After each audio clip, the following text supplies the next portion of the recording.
Kamu ngefitnah aku ya? Jujur oh, gak usah bohong.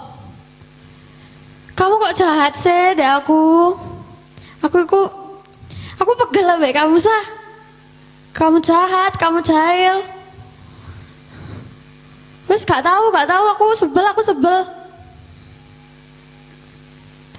Ada adik di rumah. Kak Sifra lo punya temen jahat. Ini tadi yang tak telepon. Namanya Sasa. Dia suka bohongi Kak Sifra, dia suka ngefitnah. Kurang apa? Kak Sifra, kok mukanya sebel banget? Tuh Iya. adik-adik di rumah udah pada ngeliatin Kak Sifra tuh. Kan malu Kak diliatin. Ini loh Kak, Sasa temenku. Kenapa Sasa? Dia ngefitnah aku Kak. Ya ampun, jahat banget Kak. Jahat, dia itu gak percaya sama Tuhan Kak. Gak percaya sama Tuhan Yesus? Enggak. Oh, gak ke gereja?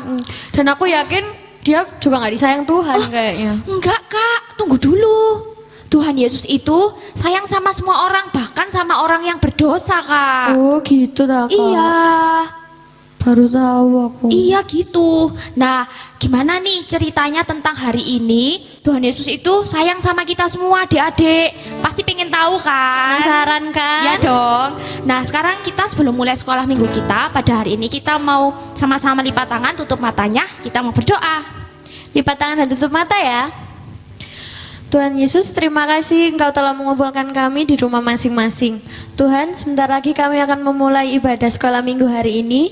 Berkati kami supaya kami dapat memahami bahwa Engkau mencintai seluruh anak-anak dimanapun mereka berada. Terima kasih ya Tuhan. Haleluya. Amin. Amin. Nah, adik-adik, karena Tuhan Yesus sayang sama kita semua, Tuhan Yesus itu nggak melihat rupa kita Kak Sifra. Dia nggak melihat suku kita, dia nggak melihat harta benda yang kita miliki. Tuhan Yesus itu sayang sama semua anak dan semua bangsa di dunia. Yuk kita sama-sama nyanyi lagu ini. Bangkit berdiri ya adik-adik. Ikuti gerakannya ya yang semangat.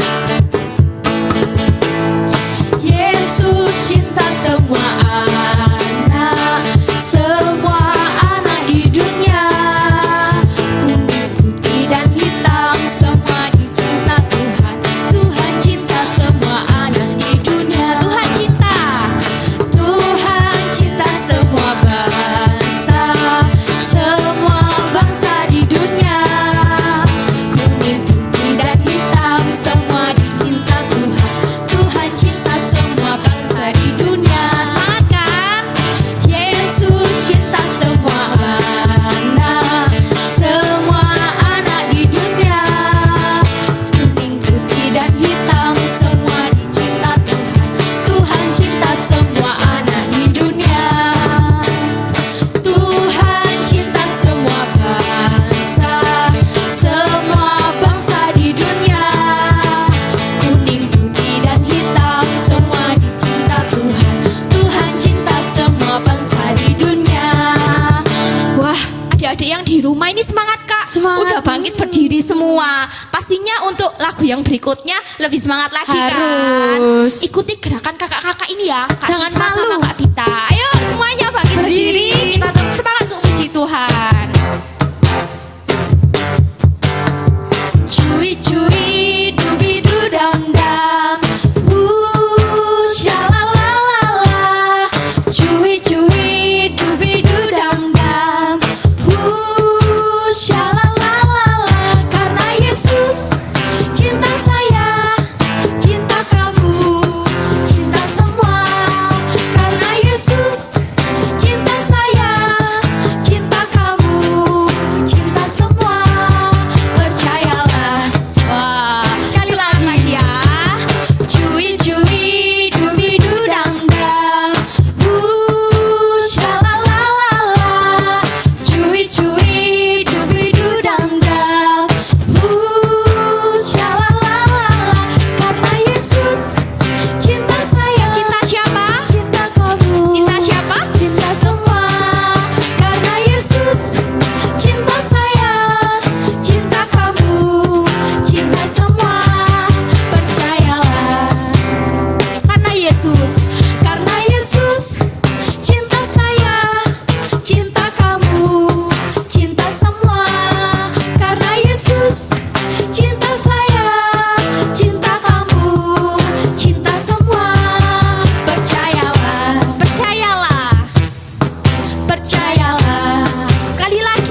ngos-ngosan ini adik-adik yang di rumah juga. Tapi harus tetap semangat. Betul sekali. Nah, adik-adik, sekarang waktunya kita untuk mendengarkan firman Tuhan. Biarlah Ya. firman hari ini bisa bertumbuh Dan pastinya berbuah bagi kemuliaan nama Tuhan. Ikuti gerakannya ya, tetap semangat. Firman Tuhan ada di hatiku, ada di langkahku, ada di hidupku, dan terus bertumbuh, sirami jiwaku. Berbuah, berbuah, berbuah, berbuah, berbuah, berbuah, berbuah, berbuah. Firman Tuhan. sekali lagi. Firman Tuhan ada di hatiku, ada di langkahku, ada di hidupku, dan terus bertumbuh, sirami jiwaku. Berbuah, berbuah, berbuah, berbuah, berbuah, berbuah, berbuah, berbuah.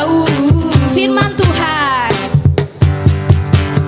Firman Tuhan ada di hatiku, ada di langkahku, ada di hidupku, dan terus bertumbuh, sirami jiwaku. Berbuah, berbuah, berbuah, berbuah. Lebih besar lagi. Berbuah, berbuah, berbuah, berbuah. Berbuah. Berbuah, berbuah, berbuah, berbuah. Kurang besar. Berbuah, berbuah, berbuah, berbuah. Yeay. Oke adik-adik, sudah siap buat dengar firman Tuhan? Siapa belum? Sudah dong. Sudah. Oke, sekarang kita mau siapkan hati kita untuk mendengarkan sebagian dari firman Tuhan. Semua lipat tangan dan tutup matanya. Segala pujian, hormat dan syukur kami naikkan kepada Engkau Tuhan. Terima kasih Tuhan sudah menyertai kami di sepanjang ibadah sekolah minggu hari ini. Tuhan, sebentar lagi kami akan mendengarkan firman Tuhan. Tuhan Yesus, siapkan hati kami Tuhan, supaya hati kami bisa menjadi tanah yang subur untuk Engkau menabur benih firman-Mu. Biarlah benih firman-Mu itu boleh semakin bertumbuh, berbuah bagi kemuliaan nama Tuhan. Terima kasih Tuhan, kami siap untuk mendengarkan firman Tuhan. Haleluya, amin. Selamat mendengarkan firman Tuhan. Dadah.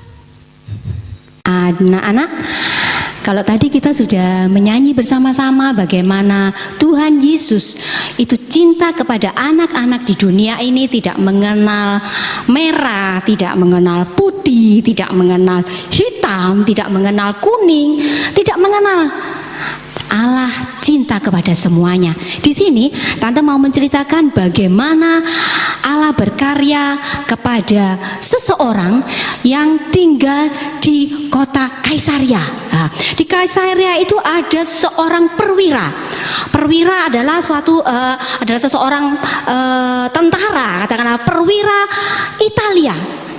Dia adalah seorang perwira yang sangat takut akan Allah.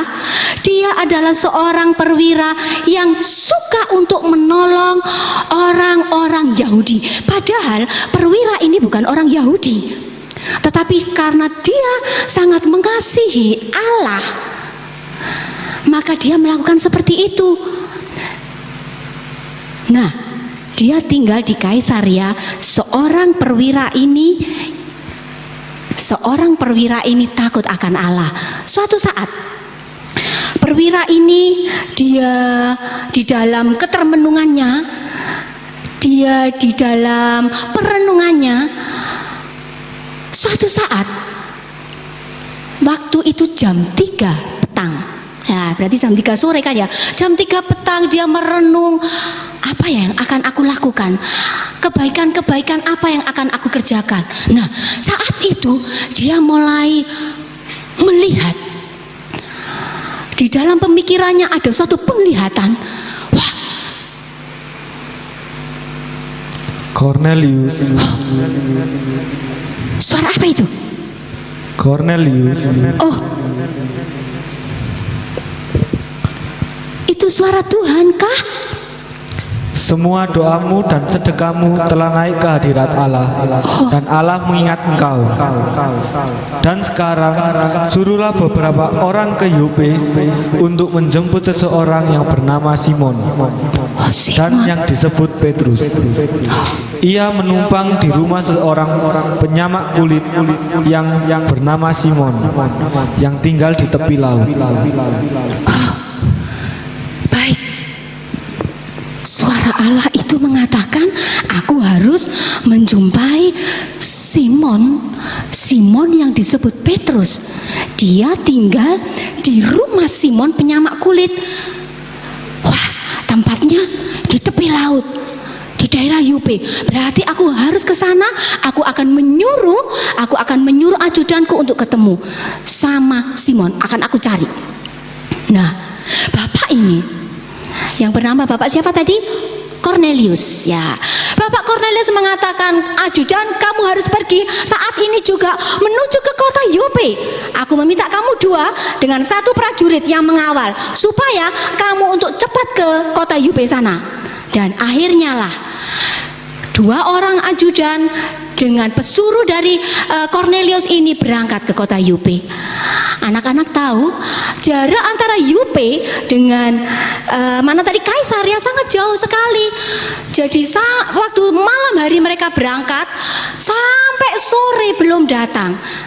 Pagi-pagi di kota Yope, di situ ada Bapak Simon Petrus. Petrus adalah salah satu rasul dari Tuhan yang diutus oleh Tuhan Yesus memberitakan Injil, memberitakan kabar keselamatan.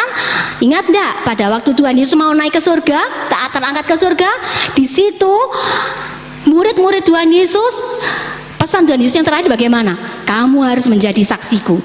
Kamu harus memberitakan Injil mulai dari mana? Sampai mana? Sampai mana? Sampai ke ujung bumi.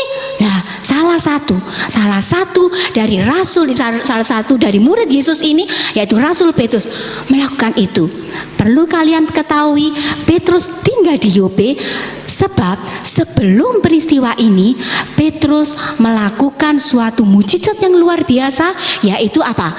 Membangkitkan Tabita, yang dimaksud dengan Dorcas dari kematiannya, dan Tabita Dorcas itu bangkit dari kematiannya, sehingga Yope itu ditempati oleh Petrus saat itu. Nah, pada waktu itu Petrus berdiam diri di situ beberapa hari. Tengah hari siang, Petrus naik ke atas rumah tingkat sana.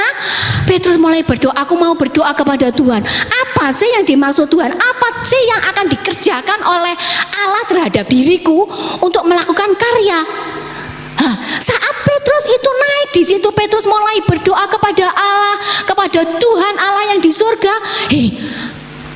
Jam berapa? Jam 12 siang. Saat berdoa terus, aduh, perutku kok rasanya lapar ya. Aku akan makan.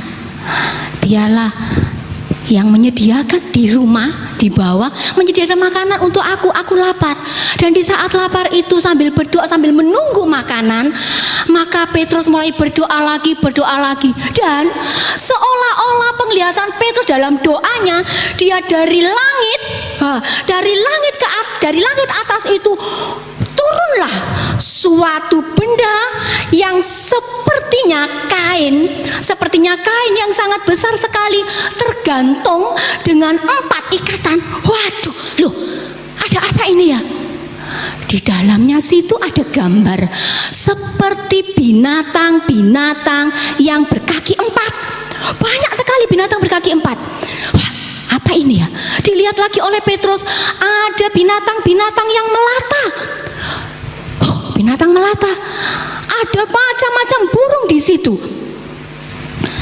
Petrus di dalam doanya mulai melihat, apa ini Tuhan? Di dalam doanya Petrus mulai berdoa dan mulai berdiam diri di situ. Hai Petrus, bangunlah, sembelilah dan makanlah. Itu suara Tuhan. Loh, Tuhan,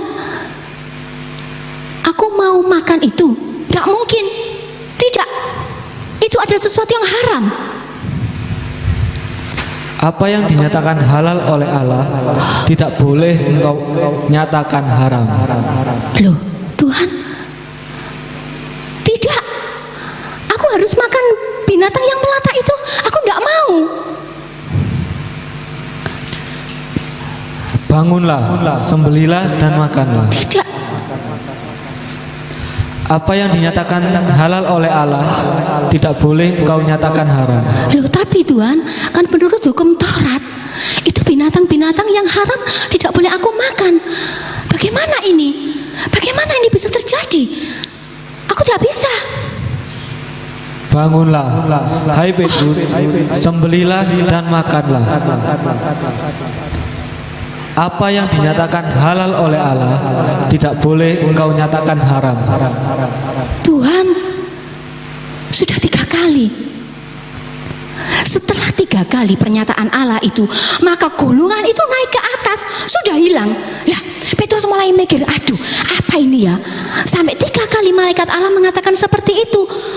Di dalam perenungan Petrus ini, akhirnya dia tetap merenung, dia berdoa, apa Tuhan maksudnya Tuhan? Di dalam perenungannya ini, ternyata di bawah ada yang mengatakan mencari Petrus, Simon yang dimaksud Petrus. Petrus, kedengarannya kok ada yang mencari aku ya? Petrus turun dari doa, dari atas bangunan itu. Akhirnya Petrus turun, ketemulah sama orang-orang suruhan dari siapa tadi? Ya, Cornelius. Apa yang sedang kamu cari? Bapak, kami jauh dari jauh sana. Aku ingin ketemu dengan Bapak Simon yang disebut Petrus. Ya betul, aku Simon yang disebut Petrus. Apa yang kamu cari? Ya, tuanku Cornelius menyuruh Bapak untuk datang ke Kaisaria. Loh, oke, sudah. Kamu tinggal di sini. Besok pagi-pagi kita akan ke sana. Anak-anak, perjalanan mereka pagi-pagi sekali, mereka berbondong-bondong menuju ke Kaisaria dalam waktu 1 hari. Kalau coba kita ingat ya, kalau perwira, kalau orang yang tinggi, orang yang besar itu berjalan menuju suatu perjalanan sejauh, kalau zaman sekarang mungkin naik mobil kan ya, atau mungkin naik pesawat. Bukan naik sepeda motor toh, naik mobil atau pesawat saja, perjalanan mereka 1 hari lamanya. Itu yang terjadi. Jadi Petrus berserta dengan beberapa orang Yope, terus kemudian dengan orang suruhan Cornelius pulang ke kota Kaisaria. Di dalam perjalanan situ Petrus mulai, apa ya yang akan terjadi ya? Pagi-pagi sekali mereka datang ke Kaisaria. Dan pada waktu di Kaisaria, Cornelius beserta dengan orang-orang yang dikenalnya itu sudah ngumpul di rumah Cornelius. Ngumpul di rumah Cornelius, Cornelius menunggu. Wah, itu rombongan Bapak Petrus. Aku akan menyambutnya. Pada saat Petrus datang, terus Cornelius saking senengnya dia datang, dia berlari dan dia bersujud. Ini dia bersujud di kaki Petrus. Dia mengatakan, Tuanku Petrus, engkau adalah abdi Allah, engkau adalah wakil Allah. Petrus mulai, ayo bangun. Aku tidak layak untuk kamu sembah. Aku adalah manusia biasa. Sekarang apa sih? Kenapa sampai aku disuruh ke sini? Akhirnya lah Bapak Cornelius menceritakan, 4 hari yang lalu ada malaikat Allah datang kepadaku. Dia mengatakan bahwa aku harus menemui Bapak Petrus yang ada tinggal di Yope. Sekarang kami sudah di sini. Apa yang dikatakan oleh firman Allah kepada kami? Petrus mulai sadar, oh ini memang, ingat, bangsa Yahudi tidak bisa kumpul bersama-sama dengan bangsa bukan orang Yahudi, sebab mereka dinyatakan najis, mereka dinyatakan tidak layak, sehingga ada batas. Mereka tidak boleh ketemu. Tetapi oleh karena Kristus yang sudah mati, yang sudah dibangkitkan itu membawa batas ini bisa tersobek. Batas-batas ini bisa dihancurkan, batas-batas ini bisa dihapus, sehingga karya Allah itu boleh terjadi dalam kehidupan orang-orang yang bukan Yahudi. Di situ Petrus mulai mengatakan, kami adalah rasul, kami adalah utusan Kristus, Kristus Yesus yang sudah dianiaya, yang sudah disalibkan oleh karena dosa-dosa manusia, dan disalibkan mati, dan pada hari yang ketiga Yesus bangkit, kemudian dia naik ke surga. Dan saat naik ke surga, di situ Tuhan Yesus menyatakan kasih-Nya, kuasa Roh Kudus itu menyertai orang-orang yang dikasihinya, orang-orang yang berlayak dan berkenan di hadapan Dia. Nah, ini anak-anak, saat Petrus mengatakan karya keselamatan Allah itu, dan anehnya sesuatu terjadi di situ. Saat Kornelius beserta dengan keluarga, beserta dengan kerabatnya itu mendengarkan firman Tuhan, dan di situ karya Allah bekerja. Roh Kudus ada di dalam kehidupan keluarga besar Kornelius ini, dan apa yang terjadi? Mereka berbahasa roh. Luar biasa sekali. Sebenarnya orang yang berbahasa roh dia harus dibaptis dulu menurut aturan. Tetapi di sini, di Kaisaria ini, Kornelius beserta dengan semua orang yang ada dalam rumah itu dikuasai oleh Roh Kudus, dan mereka berbahasa roh, dikuasai oleh Roh Allah. Luar biasa sekali. Sesuatu yang sangat luar biasa. Sesuatu yang sangat tidak masuk akal itu terjadi, menguasai orang-orang di Kaisaria. Orang-orang kasih Kaisaria berterima kasih kepada Allah. Akhirnya di situ lewat khotbah Petrus itu mereka boleh diselamatkan. Dan Petrus tidak melakukan seperti itu saja. Di saat sudah karya Allah bekerja dalam kehidupan orang-orang di sekitar situ, Petrus mulai mengatakan, sudah, gini saja, aku akan membaptis kalian. Nah, kalau kalian sudah dikuasai oleh Roh Kudus, kalian sudah bertobat, aku akan membaptis kalian. Dibaptis apa? Dalam nama Bapa dan Putra dan Roh Kudus. Akhirnya lah orang-orang yang ada di dalam rumah Kornelius itu bertobat, dan mereka dibaptis, mengenal Allah, menerima karya keselamatan itu. Dan di situ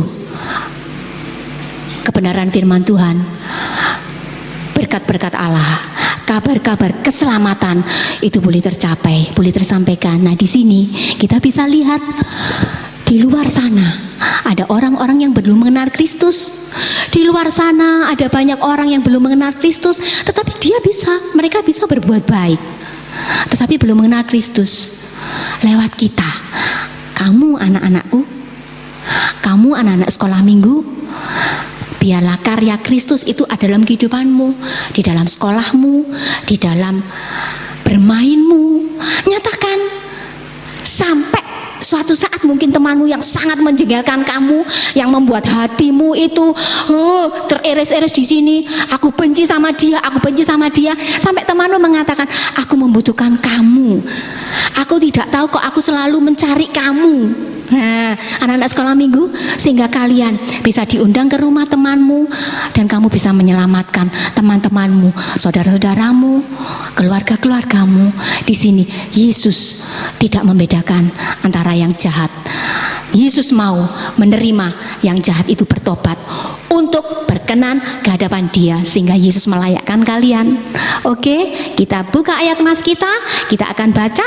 Ayo Jojo, kita akan baca firman Tuhan di sini. Ya, oke, sini Jojo ini mewakili teman-teman kita sekolah minggu ya. Nah, dibaca Jojo. Inilah perintahku, yang yaitu supaya kamu saling mengasihi seperti aku telah mengasihi kamu. Wow, inilah perintahku, kamu saling mengasihi. Apa tadi Jo? Mengasihi seperti aku telah mengasihi kamu. Oh, seperti Yesus telah mengasihi kamu, seperti Kristus telah mengasihi kamu. Kamu yang berdosa, kita yang berdosa, kita yang jahat, dikasihi oleh Allah. Karena Yesus mengasihi kita, maka kita sepatutnya mengasihi Tuhan Yesus ya Jo ya. Mengasihi teman-teman kita yang tidak mengasihi kita ya Jo ya. Tetap mengasihi kan, meskipun kamu disakiti, meskipun kamu menangis, kamu tidak boleh melawan ya Jo ya. Tidak boleh. Kasih Kristus itu biarlah tetap ada dalam kehidupan kita. Oke, anak-anak. Ya, Tuhan Yesus memberkati. Kalian tetap hebat. Bersama dengan Tuhan Yesus kita melakukan pekerjaan-pekerjaan yang luar biasa. Oke, terima kasih. Anak-anak yang kekasih di rumah, mari kita lipat tangan dan datang sama Tuhan untuk berdoa tentang firman Tuhan yang sudah tersampaikan, yaitu seperti Kornelius dan Petrus, bagaimana Allah bekerja di dalamnya. Bila firman itu menjamah anak-anak, sehingga anak-anak akan menjadi pribadi yang dirindukan oleh Tuhan. Terima kasih Yesus, terima kasih. Aku percaya Yesus. Dan saat ini aku berdoa untuk anak-anak, biar diberkati oleh Tuhan. Jangan terjamah oleh hal-hal yang tidak Tuhan punya. Biarlah kau jadikan anak-anak ini generasi kemuliaan Allah. Sekolahnya yang dirumahkan saya serahkan kepada Tuhan. Berikan kekuatan, berikan bimbingan ya Tuhan. Berikan kesehatan. Orang tuanya berikan kesabaran dalam semua mendidik anak-anak. Terima kasih Bapa, dan firman-Mu itu pendidik yang ajaib. Oh Tuhan, kami serahkan kelangsungan sekolah minggu, hari lepas hari depan, tahun depan. Kami percaya Allah sedang bekerja, dan saat ini Tuhan dengan COVID yang ada ini, Allah bekerja dengan luar biasa kepada orang-orang percaya. Kendati pun masih anak-anak yang percaya, Allah bekerja. Di dalam nama Yesus kami sudah berdoa dan mengucap syukur. Amin.